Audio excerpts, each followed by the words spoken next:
Hello दोस्तों, कैसे हैं आप लोग। आशा करता हूँ अच्छे होंगे। तो आपको पता है कि आरआरबी एनटीपीसी मतलब लेवल 5 का पेपर चल रहा है और 12 जून फर्स्ट शिफ्ट का पेपर खत्म हो गया। उन्हीं के क्वेश्चनों को एनालाइज करने के लिए हम आपके लिए लेकर आए हैं। तो मोस्ट इंपोर्टेंट क्वेश्चन होने वाले हैं जो बच्चों से हमने एनालाइज किया है, किस तरह के क्वेश्चन है और वो भी रियल क्वेश्चन लेकर आए हैं। अभी तक हमारे चैनल पर आप नए हो तो हमारे चैनल को सब्सक्राइब कर लें, बगल में जो बेल आइकन है उसको भी प्रेस कर लें, जो आने वाली वीडियो है आप तक सबसे पहले पहुंचती रहे। ठीक है। और हमारा फ्रेंड्स एक टेलीग्राम चैनल है, टेलीग्राम चैनल को भी ज्वाइन कर लीजिए, क्योंकि वहाँ पर हम पीडीएफ और आपके लिए कुछ डालते रहते हैं। उसकी लिंक आपके नीचे डिस्क्रिप्शन में मिल जाएगी।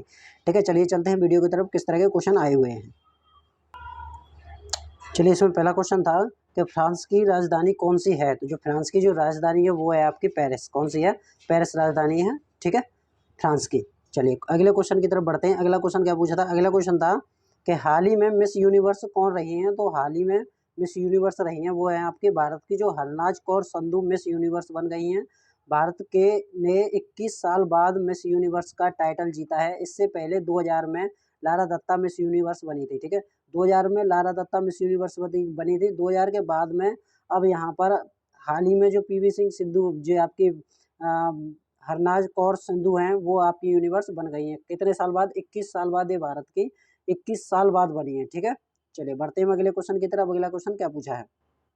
अगला क्वेश्चन फ्रेंड्स आपके एक आर्टिकल से आया था, आर्टिकल 98 से आया था कि क्या क्वेश्चन आया था, लेकिन हमें ये पूरा बच्चों से एनालाइज नहीं हुआ है कि किस तरह का क्वेश्चन आया हुआ था। ठीक है, चलिए बढ़ते हैं अगले क्वेश्चन की तरफ। अगला क्वेश्चन पूछा था कि आर्टिकल 76 कौन से संबंधित है। जो आर्टिकल 76 है वो महान्यायवादी से संबंधित है। ठीक है, चलिए अगले क्वेश्चन की तरफ बढ़ते हैं। अगला क्वेश्चन हमारा इसमें कि ताजमहल कब यूनेस्को में शामिल किया गया था। तो 1983 में ताजमहल को यूनेस्को धरोहर में शामिल किया गया था। कब किया गया था?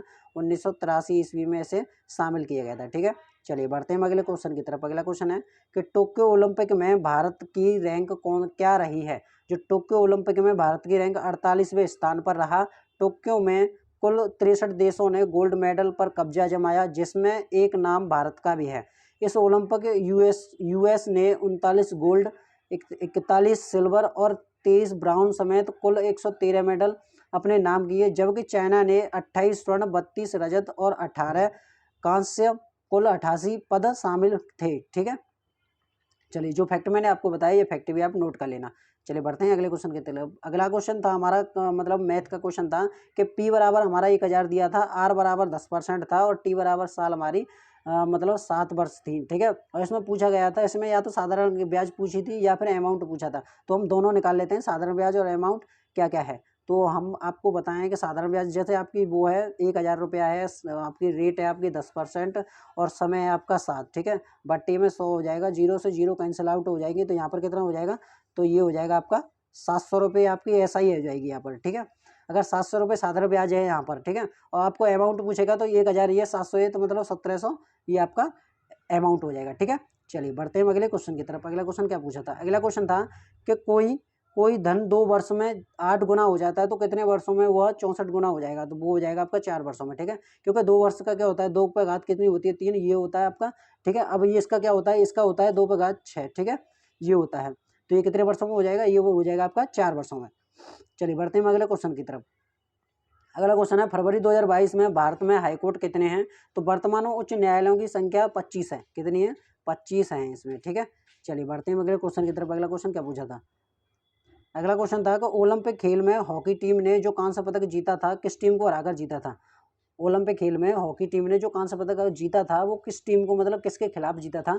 तो वो आपका साल 1968 और 1972 में उन्होंने कांस्य पदक जीता। 2 साल में 1976 के ओलंपिक टीम 7वें स्थान पर रहे। साल के हर साल 1990 में से टीम काफ़ी दबाव में थी और उनका सफ़र बहुत इतना आसान नहीं था। जब टीम इंडिया ने तंजानिया को 18-0 से हराकर उसके बाद क्यूबा को 13 जून से 13 मतलब इसमें ये 13-0 से शिकस्त दी थी। ठीक है, यहाँ पर ये जीरो फ्रेंड्स ये देख लेना। चलिए बढ़ते हैं अगले क्वेश्चन की तरफ। अगला क्वेश्चन है हमारा इसमें कि B7 से कौन सा रोग होता है। आपको पता है ये आपका साइंस का क्वेश्चन पूछा गया था। तो शरीर में विटामिन B7 की कमी से पेलाग्रा रोग हो सकता है। इसकी कमी शरीर में होने पर व्यक्ति अनिद्रा का शिकार हो सकता है। ठीक है, ये आप नोट कर लेना, ठीक है। बढ़ते हैं अगले क्वेश्चन की तरफ। अगला क्वेश्चन है कि घरेलू मक्खी का साइंटिफिक नाम क्या है, तो वो उसका है मस्का डोमेस्टिका, ठीक है। क्या है? मस्का डोमेस्टिका इसका साइंटिफिक नाम है घरेलू मक्खी का, ठीक है।